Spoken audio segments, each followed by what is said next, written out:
Nalazimo se u informatičkoj učionici gdje se provode 3 programa u Centru Goljak. Prvi program je posebni edukacijsko-rehabilitacijski postupci ili skraćeno PERP, koji je obuhvaća djecu od 1. do 4. razreda i to je zapravo uvodni dio priprema za jedan ozbiljniji rad koji se nastavlja od 4. do 8. razreda.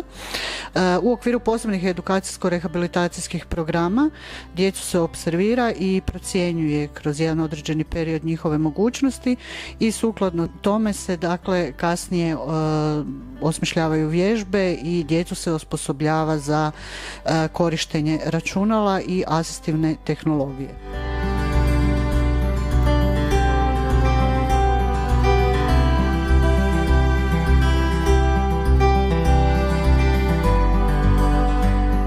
Druga 2 programa su rehabilitacijski program i stropis, odnosno računalna daktilografija kao izborni predmet. U okviru rehabilitacijskog programa djecu se osposobljava za samostalno korištenje računala u okviru njihovih mogućnosti.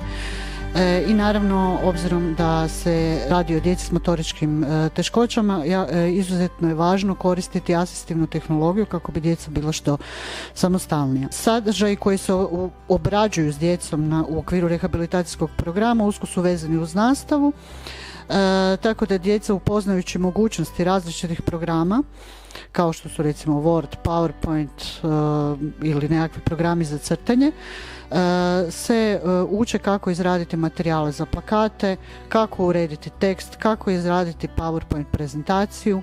Što se tiče računalne daktilografije, naglasak je na individualizaciji.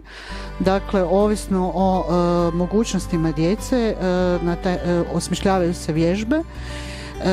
Dakle, bitni su ostaci motorike na prstima, tako da neka djeca pišu petoprstno, neka dvoprstno, neka sedmoprsno, neka pišu sa 3 prsta na jednoj ruci, 2 prsta na drugoj ruci, ovisno o tome kako koje dijete može, što ima ne samo rehabilitacijski aspekt, nego i edukacijski aspekt.